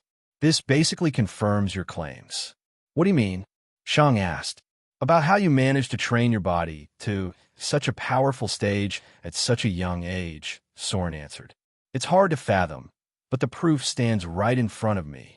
All your organs have been strengthened to the peak of the soldier stage, except for your heart. With normal methods, that's impossible. Soren looked at Shang with a concerned, raised eyebrow. However, it's also sad in a way. You seem to only be about 14 or 15 years old, but you managed to get through so much pain. Then, Soren frowned. And the worst thing is that you did it willingly. How is that a bad thing? Shang asked with a skeptical expression. Shouldn't that be a positive? After all, it shows that I can get through any hardships placed before me, and it proves how much I am willing to sacrifice for my own strength. Soren sighed. Exactly that is the problem, he said. Your perception of yourself and your surroundings is warped. Shang only looked with skepticism at Soren. You are so used to going through so much pain to become powerful that it will be hard for you to find like-minded individuals, Soren explained. Listen, Shang, it's not necessary to go through as much pain as you. There are easier ways to train your body. These ways can still be quite painful, but obviously not nearly as painful as you have experienced. However, other kids and adults will perceive these ways to be quite painful while you won't. If you publicly make it known that you don't perceive these things as painful, you are indirectly calling everyone else a crybaby, which will isolate you. Additionally, your cold attitude towards yourself will also inevitably reflect on your surroundings. What do you mean? Shang asked. Soren sighed. For example, you haven't smiled, laughed, or chuckled even once ever since I got to know you, Soren said. For some reason, Shang felt his insides shake a little when he heard that. You are a teenager, and you've just been praised by several very powerful warriors in the commander stage. You also managed to win against a student of ours. Any of these things would excite someone, especially someone as young as you. Yet, you always only looked with either an emotionless expression at us or one filled with skepticism. Vieira and Mervyn also had concerned expressions on their faces. You also don't even try to fake it. You don't put on a polite smile or anything like that. Do you know what that shows me? Silence. It shows me that you don't care about what anyone else thinks. Don't get me wrong. That could be good to a certain extent, but if you're overdoing it, this will isolate you. Do you know what you look like to me? Soren asked. Shang felt a bit uncomfortable, and he didn't know how to answer. Like a kid that has gone through so much pain that it can't build a connection with other humans anymore. And that's very sad, but also very dangerous. Because if you become an adult, what will you become? What choices will you make when you have power over other people? What choices will someone make that has no meaningful connection with anyone else? Soren sighed again. Listen, Shang, he said. You don't need to go through this suicidal training you have been going through for months. It might train your body faster than any other method, but it will damage your mentality. You shouldn't sacrifice your future for an expedited path to power. You have enough time, and you don't need to try so hard. Look at us, Soren said as he gestured to himself and the other two. We are already well within the commander stage, and we are all still young. We can all still laugh, and we have all gone through more battles than you can imagine. We are very experienced, and if we were subpar warriors, we wouldn't be teachers in the most prestigious academy for warriors in the world. We essentially reached the realistically achievable peak of the warrior's path, and we didn't have to go through as much pain in such a short time as you. Remember one thing, Shang, Soren said. It is not the outside world forcing you down this path, but yourself. As long as you don't force yourself down this path, no one will force you. Soren sighed again. Honestly, if it were up to me, I wouldn't accept you into the academy. As you appear right now, I fear giving you power. In my perception, when you gain power, you will bring a lot of suffering to a lot of innocent people. However, the decision isn't up to me. Soren stood up as he took the pile of papers with him. Could one of you two please deal with the last part of the exam? I'll deliver the papers to Master. I'll deal with it, Mervyn said as he stood up. Come, Shang. It's time for the practical exam. Soren left the room to report to his master, which was probably the dean, Shang assumed. Vieira went back to whatever she was doing, and Mervyn pulled Shang along with him. Mervyn led Shang to the gates of the academy, and they quickly left it. By now, Shang could see a busy city, a far cry from the dead city he had seen at night. Shang could hear the constant hitting of hammers, the roaring fires in bakeries and forges, and many people loudly trading with each other on the streets. Even more, nearly every person on the streets wore armor and weapons, showing that they were warriors. Mervyn and Shang then left the city without saying anything. When the guards saw Mervyn, they simply shot him a greeting and let him pass. Then, the two of them ran down the long street, which was filled with many different carts. The carts were all filled with different wares. You should listen to Soren, Mervyn said suddenly. Shang didn't answer.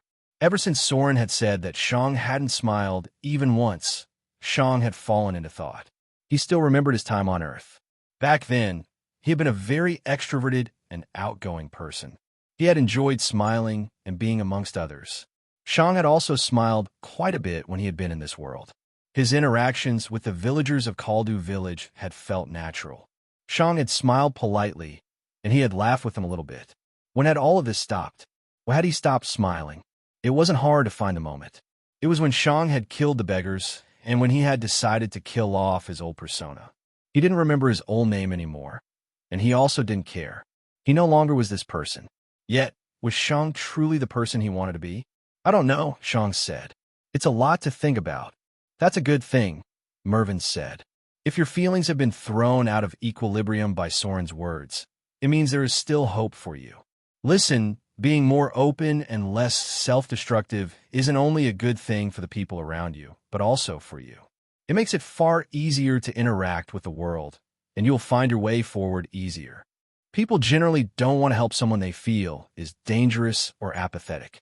By being as you are now, you will find it harder to get the resources you need in the future. At some point, the traders have enough wealth and power to choose their customers. There's far more demand than supply for their wares. When you can sell your supply to anyone you want, you will sell it to someone you enjoy the company of. Sure, you can probably also buy these supplies, but you would need to pay a hefty premium. Additionally, there are techniques and resources you can only acquire by being part of an organization, and many of them put a lot of value on cooperation. We humans are not lonesome beings. One of our biggest strengths is the ability to work together. Someone who appears apathetic and hard to get along with is not the first choice for these organizations. "You're still young, Shang," Mervyn said. "You have plenty of time to change. The only thing standing in your way is you. I'm also certain that you can change. After all, if you were truly as cold and apathetic as you appear, Soren's words wouldn't have had an effect on you. But in the end, it's up to you. You can listen to my words, or simply treat them as the ramblings of an old man," Mervyn said. Shang had silently listened to Mervyn's words, and he was honestly thinking about them. Shang had also noticed that Mervyn was truly someone that cared about others. He tried to act like a grumpy old man, but he actually wanted to help his students. Mervyn obviously didn't like talking too much, but he had said so much to Shang in such a short time, which showed that he definitely cared about Shang's development. For a moment, Shang wasn't certain what he should say. Should he thank him? Should he start a discussion with him? Should he smile and tell him that he will try to put these changes into effect? In the end, Shang did nothing. All of these potential reactions felt like they weren't important. So, the two of them only continued jogging in silence down the road. Mervyn noticed with furrowed brows that Shang didn't react, and he silently sighed. Shang hadn't given Mervyn an answer, but Mervyn saw Shang's answer by his inaction. In a way, pleasing Mervyn was something that would help Shang in the long run. After all, Mervyn was an experienced teacher, and the better their relationship, the more Mervyn would be willing to teach Shang. Shang obviously knew that, and Mervyn knew that Shang knew that. Yet, Shang didn't even make an attempt at pleasing him. At this moment, one had to pay attention that one didn't understand Mervyn incorrectly. Mervyn wasn't someone that liked it when people try to please him. This was not what he was concerned about. The thing he was concerned about was Shang's inability to try to make his life easier. It was so easy for Shang to make his life easier. He only had to thank Mervyn for his advice. That was it. What was so hard about doing that?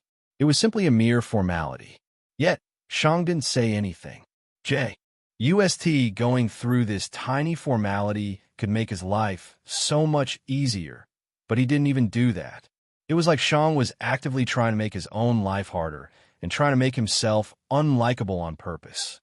Of course, Mervyn knew that this was not Shang's intention. However, this was the effect of Shang's actions, intended or not. Of course, Shang also knew these things. He had lived on Earth, and being polite was something very basic that everyone could do. Back then, Shang had been polite to his teachers, strangers, customers, his employers, and everyone else. Saying please and thank you was normal. Giving a mere polite smile was normal. But now, Shang didn't even do that, even though he had learned these principles and lived by them for his entire life. Shang realized these things. He had a great affinity for introspection, which allowed him to analyze himself from a detached, objective perspective. He had noticed that he appeared very uncooperative at this moment, and he knew that this could make his life harder in the future. Yet, for some reason, Shang simply felt like it wasn't important. It felt like it was too much work for too little return. However, Shang also knew that this basically didn't count as work. How could a couple of perfunctory words and a light smile be called work? What's wrong with me? Shang thought in uncertainty. This shouldn't be hard, but for some reason, it feels so hard. I don't want to smile, and it feels like work. Why? Why does it feel like so much work?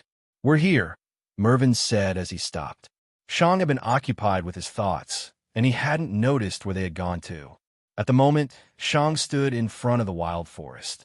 Shang remembered that the wild forest was filled with beasts in the first realm, the soldier stage. Was he supposed to kill a beast? Kill a pest cat? Mervin ordered. When you've killed a pest cat, you will be accepted into the academy. When Shang heard what he had to do, his mind quickly changed directions. He put his earlier thoughts to the back of his mind as his old instincts from the wilderness returned. Without saying anything, Shang shot towards the wild forest. Mervin watched him from afar and slowly followed him from distance. As soon as Shang reached the first tree, he jumped to one of the branches in near-perfect silence.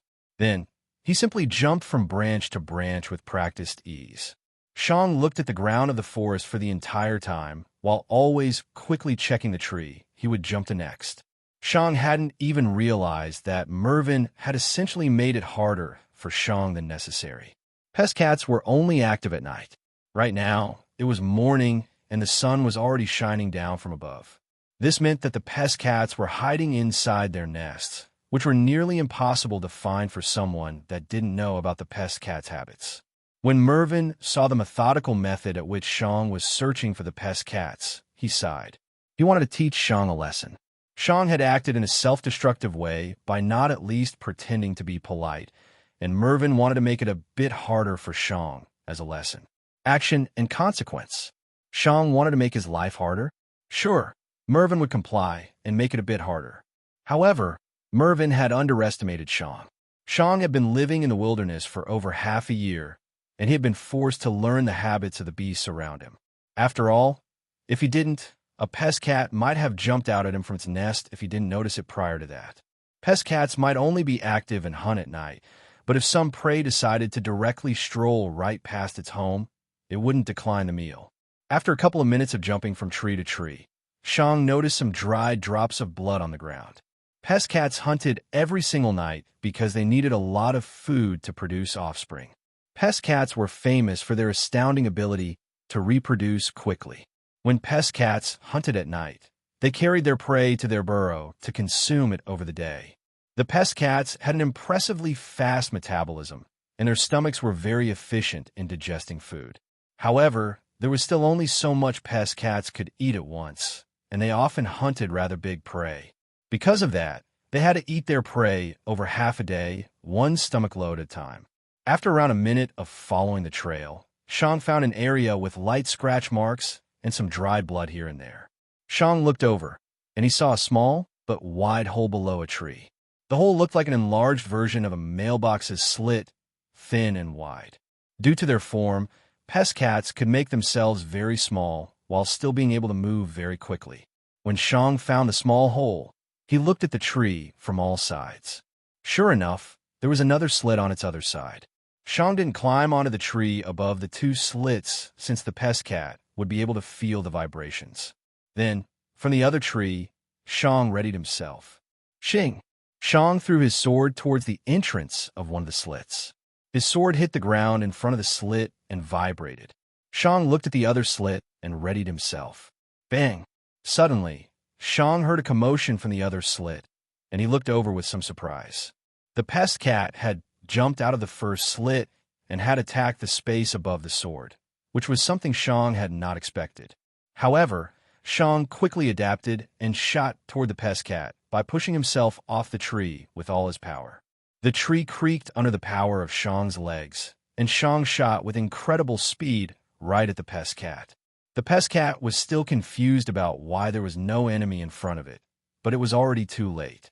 Bang! Shang's kick hit the pest cat's spine near its chest, easily breaking it. The pest cat collapsed, and Shang also broke its neck. His body was more powerful, which made it rather easy for him to kill it from such a position. The task had been completed. Well done, Mervin said as he silently appeared beside Shang. You can go back to the academy. I'll quickly catch up with you. Shang looked at the corpse below him. What about the corpse? He asked. You can keep it or sell it to the academy, Mervin said. By keeping it, you can sell for gold. By selling it to the academy, you can get some contribution points. Shing! Something appeared in Mervin's hands. It was a large black blanket. That's a beast sack. As its name implies, it's something to transport beasts. You can't just drag a bloody corpse through the streets of the cities, since that would make the entire city stink of blood and guts. That's why you have to carry it inside a beast sack. They're inexpensive, and they're meant to be used only one time, Mervin explained. You can have that one. P. Dean V. Shang nodded. Thanks, he said absent-mindedly as he grabbed the beast's sack and put it around the corpse of the pest cat. Shang didn't think of his actions, but Mervyn noticed it. Interesting, Mervyn thought. Earlier, he had issues with thanking me, but now, he does it easily. No problem, Mervyn said. Get on with it. I still have something to do. However, Shang didn't go, and he looked at the burrow of the pest cat. Are you going to deal with the offspring? Mervyn frowned. That's not something you have to be concerned over. You've done your task, and that's that. Shang looked at Mervyn with a neutral expression. Do you think I can't deal with the image of several babies being killed? Mervyn's frown deepened. It's not about being able to deal with it or not, he said. It's about if you should or not. Even if you can deal with it, you shouldn't have to. You are a new student, and you aren't even an adult. Killing a dangerous enemy is different from killing something that is no danger and hasn't threatened you. As Shang heard Mervyn's words, he got reminded of the night he had killed the several beggars. Shang rarely thought of the night, since thinking about it always made him uncomfortable. Mervyn noticed that Shang's eyes became absent-minded for a second when he said that, and Mervyn quickly realized what that meant. He has already done something like that before, Mervyn thought without changing his expression. That explains quite a lot. Go, Mervyn ordered. Shang threw one more glance at the burrow. As soon as he had seen the pest cat jump out of the wrong hole, Shang had realized that it had probably offspring in its nest. That was the only explanation he could come up with. Pest cats in the wild forest should be used to humans, and humans should be the biggest danger around here. No sane pest cat would attack a human with a weapon that had suddenly appeared in front of its nest, unless it had something to protect. In the end, Shang took a deep breath, put the beast's sack over his shoulders, and walked off. For some reason, it was rather difficult for Shang to just leave like this. When Shang had left, Mervyn looked at the burrow of the pest cat with narrowed eyes. Then, a green bottle appeared in his hands, and he poured the contents into the hole. After making sure nothing left the burrow, he left the forest and caught up with Shang. The job was done. A couple of minutes after Shang left the wild forest, Mervyn caught up to him. Shang didn't ask Mervyn how it went since there was no point to the question. Are you planning to sell the corpse or give it to the academy? Mervyn asked. Academy, Shang answered. What's your choice based on? I have enough gold, Shang said. Speaking of gold, I haven't paid the fee for the exam yet. You don't have to, Mervyn said. Shang's eyebrows rose in surprise. What do you mean? I thought I needed to pay 5 gold. The fee is only there to stop weak warriors from wasting our time, Mervyn explained. Weak warriors have issues with getting so much gold. Of course, we still get some requests from some rich kids. That can't be helped. But when they inevitably fail, they will at least reimburse us for the time wasted. In short, you only need to pay if you fail the exam. You obviously didn't. Shang thought about Mervyn's words, and he realized that Mervyn's words made a lot of sense, but there was still something that irked him. But why are you not accepting the gold from the ones that managed to succeed in the exam? Shang asked. Doesn't the academy need gold? No, it doesn't, Mervyn said. 95% of our spending goes to the support of the teachers. You have to remember that the teachers in the academy are still interested in becoming more powerful, and the academy gives them resources to support them in this endeavor. Of course, they have to teach the students in exchange. Okay, but that doesn't explain why you don't need money, Shang said. After all, you have to pay the teachers. Warriors at the commander stage are the most elite warriors you can find, Mervyn explained. Nearly all the teachers belong to some kind of organization or power. The academy isn't directly paying them, but giving them access to valuable resources. The only thing the teachers get is the ability to purchase these resources. We are essentially spending zero money on them. Shang's eyebrows rose. So, the teachers are only working in exchange for some kind of membership for some exclusive shop. Mervyn snorted. The wares the teachers have access to are of the highest quality, he explained. There are expensive and rare pills and tonics from all across the world. There are weapons and techniques that are exclusive to some countries and organizations. There are ores and materials deep from inside danger zones. And most importantly, there are materials from beasts in the true path stage. True path stage? Shang asked. That's the name of the fourth realm for warriors, Mervyn said. It's the equivalent of a high mage. The name comes from our dean. Since he is the first warrior that reached the true path stage, he got to name it. The first three realms are named after the jobs the warriors took up for the mages. Warriors in the soldier stage are mostly soldiers. Warriors in the general stage are mostly officers. Warriors in the commander stage are the leaders of the armies. However, in the eyes of the mages, that's it. The highest a warrior can ever become is the leader of an army. They can't become nobles or leaders of actual organizations. They can only lead armies. Then Mervyn smirked. That was until the dean managed to break the mold. He was the first that managed to step out of the realm of being a servant and managed to step onto the very level of actually important leaders. Shang's mind imagined the power and prestige of the dean, the first person that managed to speak to the mages eye to eye. However, Shang's brows furrowed as he remembered something. The god has asked me 9 questions, and I get 1 answer after every major breakthrough, Shang thought. I am in the first realm, and I have gotten the answer to my first question. I will most likely receive my second answer when I reach the second realm. Yet, there are 9 questions and 9 answers. P. Dean V, is there a realm above the High Mage realm? Shang asked. Mervyn frowned. Why are you suddenly so interested in mages? He asked with a snort. Because, since the Dean is the strongest warrior, we don't know if there is an after. However, the mages should know if there is an after, Shang asked. For a bit, Mervyn remained silent. Fine, he said. Yes, there is a realm after the High Mage realm. It's called the Archmage realm, and it's the most powerful realm in existence. I've heard that you met Duke Whirlwind before.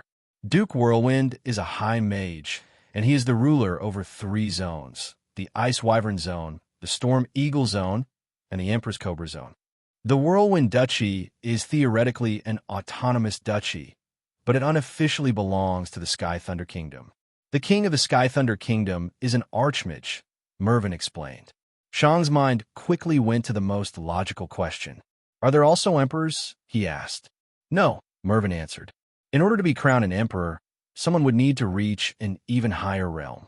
For the past thousands of years, the goal of every king has been to become an emperor. But no one has succeeded up to now. By now, Shang and Mervyn had already entered Warrior's Paradise again, and they were in front of the gate of the academy. Shang didn't ask any further questions, but he fell into thought again. The Archmage realm would count as the 5th realm, but that would only answer my 5th question. There are still 4 more to go.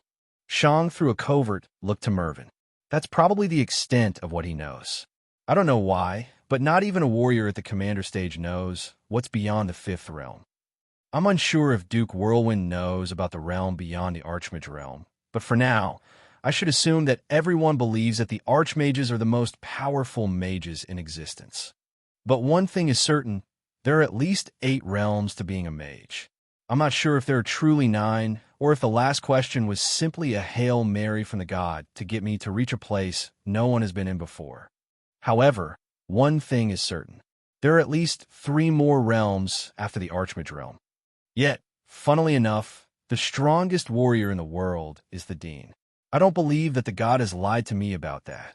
The people in this country believe that the Dean has managed to step out of the rank of servants and look the mages into the eyes, but they don't realize the true power of the mages. The Dean is in the 4th realm. The strongest mage is at least in the 8th realm. The most powerful mages probably look at the Dean as an especially outstanding child. He's very impressive for a child, but he's just that, a child. As Shang and Mervyn stepped through the gates of the academy, they saw Soren waiting for them. Soren saw the beast sack on Shang's shoulder and nodded. Put that to the side for now, Soren said, gesturing to the beast sack. You have more important things to do. The Dean wants to see you.